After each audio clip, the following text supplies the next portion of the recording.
brilliant to be back here with Graham Allcott. I think this is maybe your third appearance on the podcast. We're going to have to start giving you a parking pass or I something. think it is. It's definitely second, but I think it is third, yeah. Graham, in case you haven't met him before, is a speaker and the author of multiple books, hence the multiple appearances on the podcast, including the global bestsellers How to Be a Productivity Ninja and his latest book, Kind, The Quiet Power of Kindness at Work. He's also the founder of Think Productive, one of the world's leading providers of personal productivity training and consultancy. So, yeah, lovely to have you back, Graham. And can I just start by saying how much I love this book and how much the world needs this book? Oh, thank you. It's beautiful. Kindfulness. It's a really lovely concept. You had me right from the start because you started talking about quite a personal story, and I'd just like to invite you to just kind of tell people how your kind of personal experience fed into your corporate experience. Yeah. So should I tell the story? Why not? Okay. So my son was born with a unique chromosomal disorder, and we found this out through a very rough period in the pregnancy. We actually nearly lost him at 21 weeks. It was a pretty horrendous period. And the thing about unique is that there's no playbook. So everybody likes to think of their kid as unique, and everyone's kid is unique, obviously. But when it comes to genetics, it's such a positive word, right? When it comes to genetics, you don't want unique because unique basically means there's no rules, and they have to give you very wide parameters about what it could look like or what else it could look like. And it's just, and there's no one really to go to say, what was this like for you? So that's been our experience of parenting. He's now 10, coming on 11. But what's really wonderful about him, so he has autism, he has developmental delay, he has scoliosis. So we have 2 major spinal surgeries a year where we have to sign his life away in the paperwork. It's like, it's pretty full on. But he's also a gift. And what's really wonderful about him is that, firstly, he role models kindness. He is just a very kind thinker. He really connects well, particularly with adults. He's always thinking about, how to be kind to the people around him. But then what's really exciting is that he becomes the vessel for other people's kindness. So every time he gets invited to a kid's birthday party, there's like a text from the parent saying, how do we make the party autism friendly? There's going to be some sounds. Is that going to be okay? Should we send photos of the room? And I think autism awareness, even in the last 10 years, has come along a long way. So it really feels like people are more aware of what to do and what could help. And I sort of say in the book, there's all these little characters in his life. Like he's got this real obsession with Costa Coffee. And so we go to a particular Costa Coffee, like very regularly on a Saturday, and he'll take one of his plastic trains to show the people who work there. And they're always just like, oh, have you got a train for me today? And it just becomes this like beautiful thing. And there's just so many things in his life that are like that, where he is the vessel for lots of other people's kindness. And so, that's been a real joy personally as a parent to be able to witness kindness so often and so regularly. And there's definitely some crossovers and some ways of correlating that with work too. So I talk a lot in this book about the idea of kindfulness, which is basically, be kind yourself, but also think about how can you create the vessels for other people to be kind. And really kindfulness is just about saying, how can I make kindness a part of the culture around me? How can I support others to be kind? How can I look for the opportunity for kindness in everything, which is a slightly, bigger approach and a slightly wider approach than just saying, I'm a kind person, I do some kind things. It's just really thinking about how can I make it the fabric of everything I do, which, really the book came about because that's what I've been doing for many years with Think Productive. So we've built this business with kindness very much at the heart. One of our corporate values is trust and kindness are our rocket fuel. And the real origin of the book was sharing that at a keynote of investment bankers and just seeing how it polarized the room. So you had like most people in the room were on my side going, oh yeah, kindness makes total sense. Really great for business. And then there were other people on the other side. So it's like a team kind on the one hand, and then team screw them all and be evil on the other hand. And this smaller team, the team screw them all and be evil, we're saying things like, but what about Donald Trump and what about Steve Jobs? And, these are really successful people and they're really evil. So is kindness even a thing that we should think about? And so just really noticing this absolute like polarization just from this simple concept of kindness just really got me thinking. And here we are. The book is done. It's about to be launched in the world. And yeah, it really came from that moment in a keynote, to be honest. One of the things that's most interesting about the word, I think, is it's an Anglo-Saxon word, isn't it? It's an ancient word that's kind of Yeah. always been there.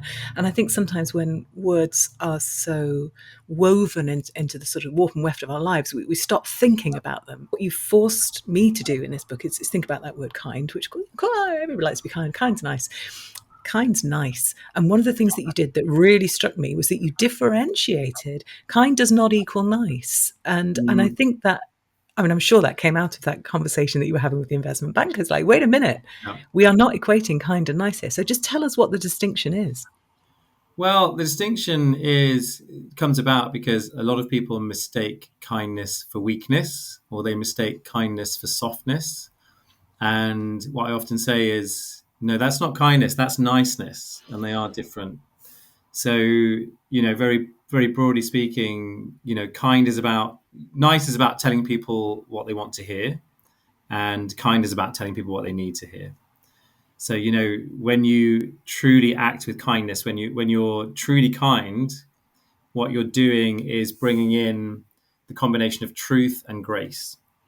So, when you have truth and grace operating together, it means that you're totally for the other person, but you're going to deliver the truth that they really need to hear. So that might be when someone's in you've been in a meeting and they've done their presentation, and then afterwards they come to you and they go, "How was that? How did I do?"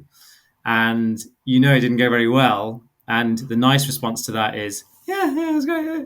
And then the kind response is, there were some good things, there were some less good things. Shall we have a chat? Why don't we spend a few minutes and I'll give you some notes and some pointers that I think might really help you in service of you being better next time. And that's a more awkward conversation to have. And so I think we need to really reframe kindness as being skillful, brave, and often really badass. We think of kindness as being this soft thing. It's actually really hard to be kind a lot of Quite the time, costly.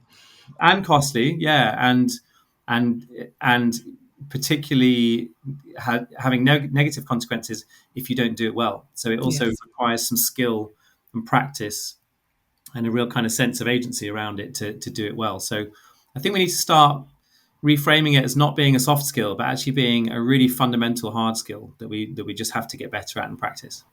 And it's interesting you saying soft and hard there, which obviously, metaphorical use of language. And you make the point about how so many of our business metaphors are grounded in, well, frankly, military. But, even Yes. strategy is a sort of military metaphor, isn't it? And we talk about Yeah. winning and Mm. advantage. And we almost need we need new metaphors for this stuff.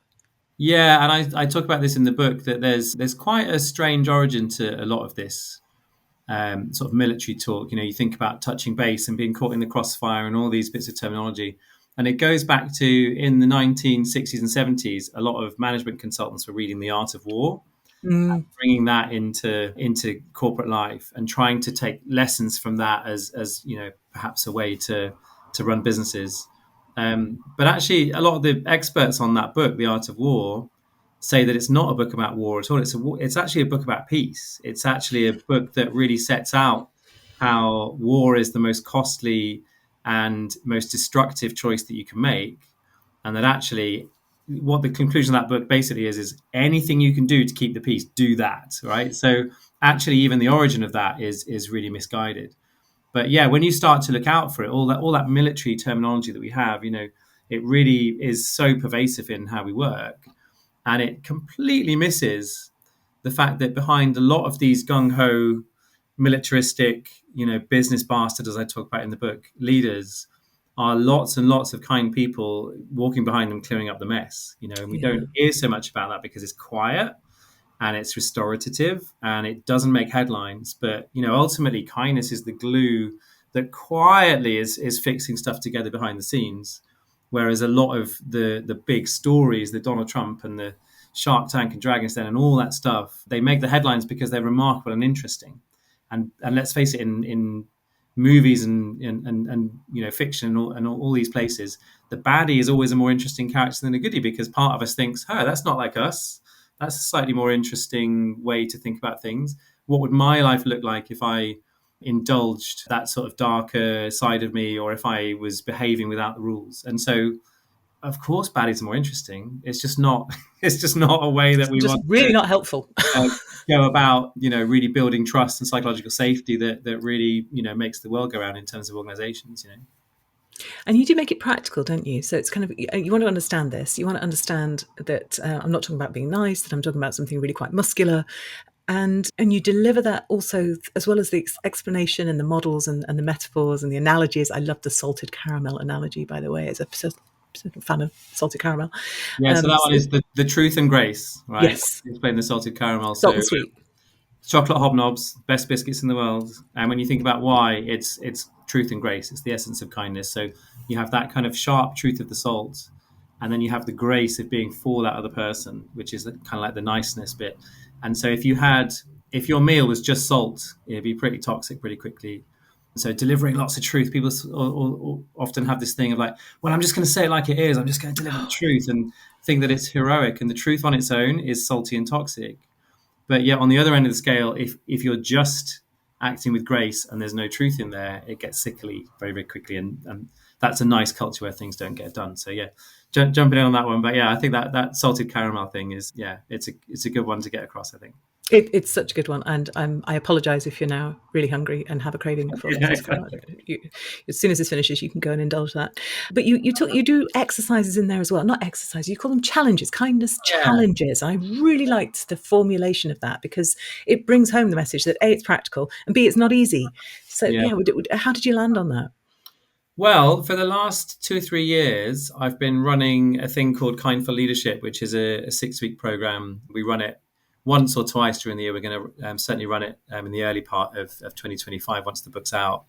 And it's myself and a colleague, Chris Kisley, who is an American organizational development consultant. She's 35 years in the game. And I don't know anyone who knows humans as well as Chris Kisley. She's just a remarkable person to work with. And I always learn so much doing that with her.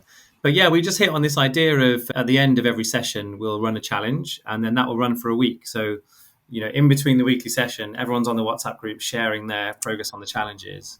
And then when it came to writing the book, I was thinking, well, wouldn't it be nice to put those challenges in at the end of chapters? And then if people want to, the invitation is to use the book as a kind of 10-week program, with their partner or with a small team or with the whole company or however you want to do it. So it's kind of set up to work as a kind of book club study group format if people want it. As a group course, yeah, I love Yeah. that.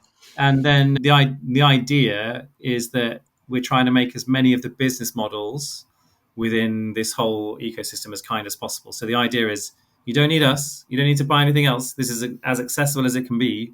The whole course can cost you the price of a book if you want it to. Or if you want more, then come back and we can you can be part of our program or something different.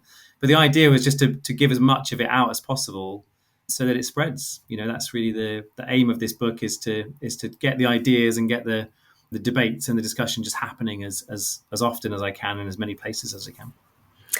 You used a really interesting word there that I want to pick back up on because I think it's so central to how business books really work well, which is ecosystem. So Yeah. the book is not everything. It's the fullest expression of it. As you say, it stands alone and it's incredibly cheap. I mean, books are ridiculously cheap and there you are, you have everything and it's right in front of you. But it works best as part of something bigger. So when you Yeah. come up with it, when you thought of the kindness course, the kindfulness course, what are you thinking in terms of speaking, training, book? Is there a kind of a set of things that you're immediately thinking, how is this going to play out in that ecosystem?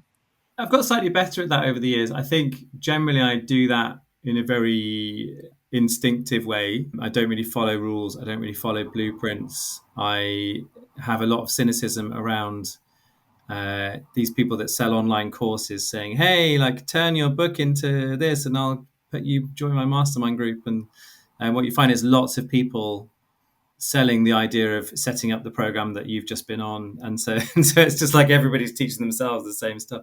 So I'm not very like scientific with these things. I don't really follow rules with it. But with this one, it started from the Kind for Leadership program. That was the first thing we did. And that was really because Chris Kisley is someone who I've known a long time. She was really interested in the topic. We wanted to do something together. And we figured that was the best place to start. And actually, this might be useful to any budding business book authors out there. We crystallized so many of the ideas for this book, and we got so much good material and case studies. And some of the quotes that you read in the book actually came from the first Kind for Leadership courses. So whereas most people will say, hey, you write the book and then you turn it into a course and then you have a lead magnet over here and all this stuff, we actually sort of did it slightly flip reverse, where it's one of those topics where the more you teach about Kind for Leadership, the more you learn about kindness, because you've got all these smart people in front of you sharing their ideas. And so we did it that way around. And yeah, like I say, the plan really is that we want this to be as open source as available, and just for money to not be the barrier for the ideas getting out. And then the way I think about that financially so that I make a living is that when people then call me in to do keynotes, that's the place where I really make money. And, like with Productivity Ninja, which you mentioned at the beginning, it's been a global bestseller. It's been out in the world a long time. And I was on a call today with somebody talking about kind, and then suddenly they're like, oh, I've got 2 copies of Productivity Ninja. I've bought loads of people copies over the years. And I'm just like, oh, wow, I didn't even really know that you knew what that was. So it gets out there and it's in lots of places. But even having it translated into lots of languages, I couldn't live off the money that Productivity Ninja makes, right? So, Yeah. You really have to look at it as being, when someone is such a fan of Productivity Ninja that they bring you in to speak. And when they bring you in to speak, it's like, that fee is what's going to pay your bills. Like that's a way that you've got to look at it. So I think with even the most prolific authors, yeah, even the big authors' names, they don't make their money out of the sales of their books. So, books yeah, are such low price things. They make the money out of the speaking, the training, the stuff that the book makes possible. yeah. And I think obviously the 4 outliers in the world skew the industry, right? So the J.K. Rowlings and I don't know, Matt Haig's maybe, but just those big selling fiction authors will make a living from writing. But for most of us, it's where you make your living is the stuff that people find because they found the book first. Right. Yeah. And so we've sort of established, I think, the value of the book within the ecosystem. Let's talk about the value of writing itself. You do Yeah. quite a bit of it. That's Why? What a does it do for you?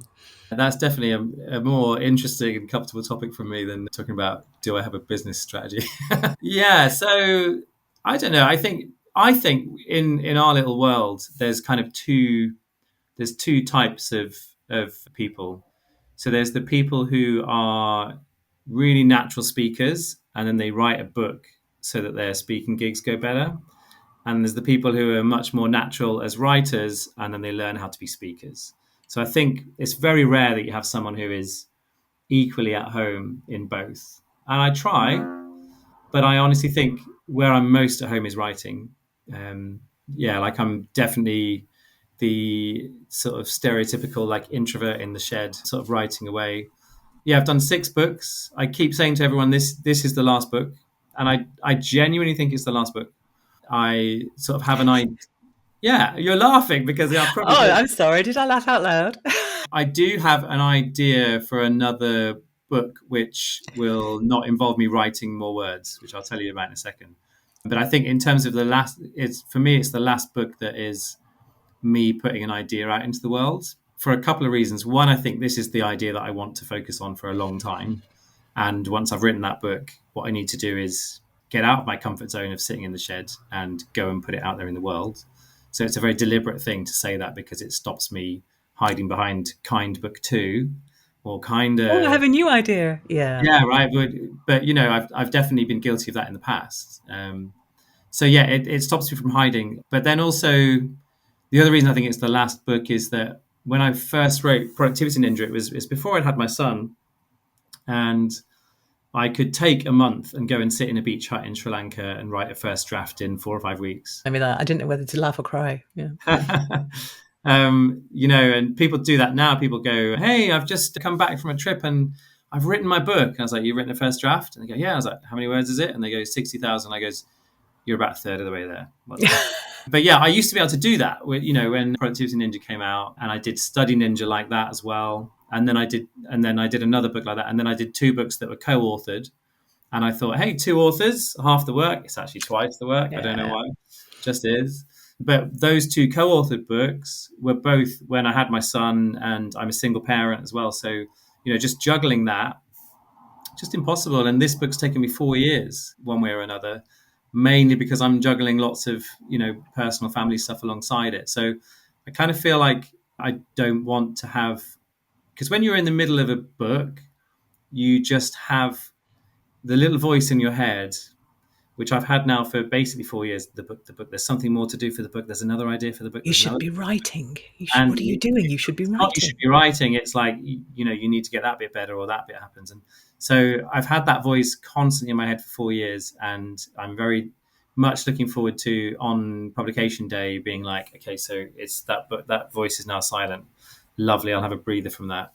Yeah, and so If anybody would like to join a sweepstake on Graham not writing another book, I shall be opening that at the end of this well, podcast. so let me tell you where there might be a book seven, but book seven might well be that for the last 4 years, what I've been doing alongside writing this book is every Sunday to a deadline, been putting an email out into the world. And that email is one positive or productive idea for the week ahead. It's called Rev Up for the Week.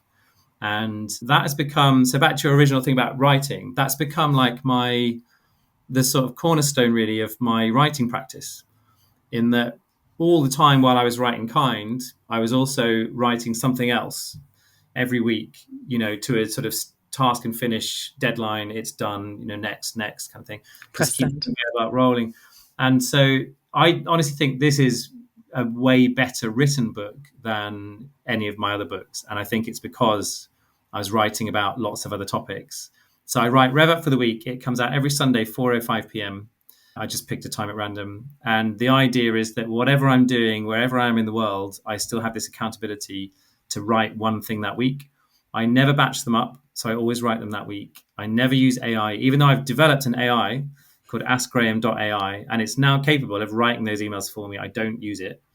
And because that writing is for me, and it's for me in two ways. One, it helps me to sort of hone my writing skills.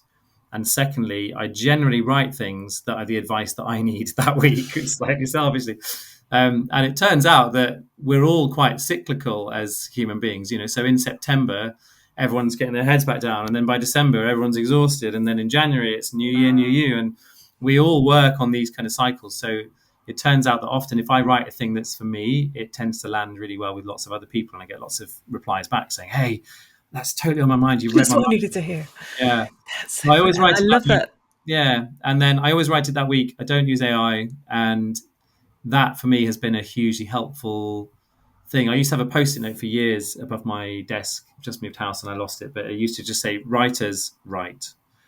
And someone told me that once. I don't know whose quote it is, but this having this Rev Up for the Week email has been a really great way to just focus on the fact that if you want to call yourself a writer, you better write something down, and you better, as Seth Godin talks about, ship that thing out into the Yeah. world, and Yeah. do that as It's a regularly. Stephen Pressfield thing, isn't it, as well? The War of Art. Just you've got to Yeah, ship. You've got to ship. yeah.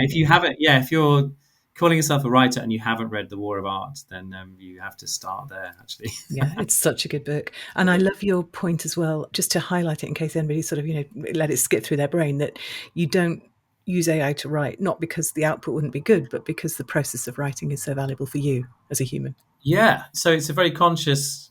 And the thing with that email is it kind of started as an idea to sort of build a mailing list and, and build an audience and do it on my terms, not doing it on the social media algorithms terms. Like when someone subscribes to that email, they get it every week. So it started from that marketing place, but very quickly it turned into, oh, wow, like the process of this and the fact that I can sometimes be sat there on a sort of I work Monday to Thursday and have Friday off. I can be sat there on a Thursday afternoon and I suddenly realize, oh, I skipped past my little reminder in the calendar yesterday. I've not written it. I've got nothing. Shit. It's like, and knowing that I've just got that afternoon, or at the very least, I can have to sleep on it and then I'll write it sometime in the day on Friday when I should be having my day off. But generally it's like suddenly Thursday afternoon comes and it's like need to go. And sometimes Monday morning I have the first meeting and I'm like, that's what I'm doing Rev Up on this week. So sometimes it's really instant, but and I've got like two or three things on the go that will be like in the pipeline or just ideas that I've written in my Todoist that I could come back to. But generally, it's like it goes from idea to draft to uploaded like within a couple of hours during that week. Yeah. I think it's great that you kind of store ideas and you give yourself that's the really sensible thing to do. If we were wise, we'd do that all the time. But it's also really, it helps your sense of efficacy, your sense of sort of self-resourcefulness to know that even if you're sitting there looking at a blank page, once you start writing, something will come. You will have an idea worth sharing. And that I think is hugely empowering. And I think people get scared of the blank page. Maybe they reach for AI too soon. There is something about leaning into that uncertainty and writing through it and coming out the other side, which is good for you. Absolutely. And I think most of us can, if you've tried those AI tools for anything, even if you just tried to make social media posts out of it or whatever, then you start to be able to tell what AI writing looks like very quickly as well. So, I think if we want to head into a world where writing is so like throwaway and so expendable that there's a million posts out there on LinkedIn and they all sound and look exactly the same, then for me that just feels like a very sad world to be part of, and probably one that I would just unplug from very quickly. I think good writing often looks nothing like the formulas, and that's the reason it's good. And Exactly. that's the reason there's an element of creativity into it. So I think having to think about it in a different way and almost like deliberately move away from AI is, I think it's a really important choice to make.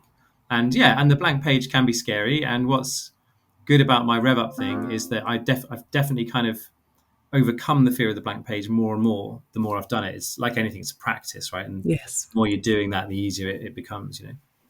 Fantastic. And I'm not going to ask you for your best tip because I think, frankly, you've just probably given it to us. And also, you can go back to his previous podcast appearances and that. But I am going to ask you for a recommendation because, it's a different time. You'll have read different books. What have you read recently that you'd recommend? Oh man, what have I read? So I didn't prep these questions. I read a really good book recently, and I think it's Marina Gurner, and it's called The Vagina Business. So this is a Did book. not see that coming. I know, right? I was actually reading this on a retreat recently. They're like, "What are you reading?" And I was like, "Oh, it's called The Vagina Business." And they were like, "All right." Sorry, I asked. So this is a book about an area of the world I'd never really thought about before, femtech. And so it's all about the technology that basically helps with women's health and helps to close some of those gaps and problems that came up in a couple of those big books a couple of years ago. And I can't remember there's a very famous book on the sort of, it was all stuff like how, I can't remember the book, and I read it. Is it Invisible Women? Is it that sort of Yeah. data gap? Yeah, the data gap, and how women have been just written out of medical. And crash test dummies are all Carolina way Cristia Perez. Yeah. Mm-hmm. Yeah, so Vagina Business is all about femtech and all the technology that's looking to sort of overcome some of those problems and just all the, all the breakthroughs that are being made in that sort of stuff. So, and then probably since I've last been on your podcast, This is Marketing by Seth Godin. Yeah. I mean, I'm just a huge fan of. He writes beautifully, doesn't he? And there's a man who does the daily practice, and that's why he does it. Yeah. And his writing is it's so insanely clear and so honed. And often when you read his daily email, which definitely has been a big influence on, it's one of the few emails that I get from another writer, and so and I probably read about half of them in the week.